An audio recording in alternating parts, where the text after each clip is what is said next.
વરસાદી માહોલ જામેલો છે ત્યારે વરસાદી માહોલ વચ્ચે નદીઓમાં ઘોડાપૂરની સ્થિતિ સર્જાઈ છે। વ્યારામાંથી પસાર થતી મિંજોડા નદી અત્યારે બે કાંઠે વહી રહી છે। નદી બે કાંઠે થતા મલકારેશ્વર મહાદેવ મંદિર તરફનો માર્ગ બંધ થઈ ચૂક્યો છે। વ્યારા પોલીસે નદી પાસે ચુસ્ત પોલીસ બંદોબસ્ત ગોઠવી દીધો છે।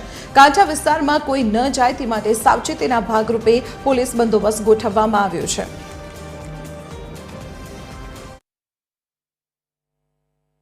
તાપી જિલ્લામાં અવિરત વરસાદ વરસવાને લઈને નદીઓ હાલમાં બે કાંઠે વહી રહી છે। વાત કરવામાં તો ગત રાત્રિથી પડેલા વરસાદને લઈને ઉપરવાસમાંથી જે વરસાદનું પાણી જે છે તે તાપી જિલ્લામાંથી પસાર થતી નદીઓમાં આવી રહ્યું છે। વાત કરવામાં હાલમાં આપણે સ્થળ જે છે આ મીંઢોળા નદીનો તટ છે, જે હાલમાં નવા નીર આવવાને કારણે હાલમાં બંને કાંઠા જે છે તે ભરપૂર પ્રમાણમાં પાણી આવી રહ્યું છે। વાત કરવામાં તો સામે આવેલા મનકામેશ્વર મંદિર જે છે તેનો હાલમાં સંપર્ક અહીંથી છૂટ્યો છે। વાત કરવામાં આવે તો આ જેને લઈને લોકો ભારે ચકરાવો કરીને જઈ રહ્યા છે। વાત કરવામાં આવે તો હાલમાં જે પ્રમાણે નદીઓમાં પાણી આવી રહ્યા છે તેને લઈને તંત્ર દ્વારા નીચલા જે વિસ્તારો જે છે નીચાણવાળા જે વિસ્તારો છે તેઓને હાલમાં એલર્ટ કરી દેવામાં આવ્યા છે। પુતુલ પંચાલ, TV13 તાપી।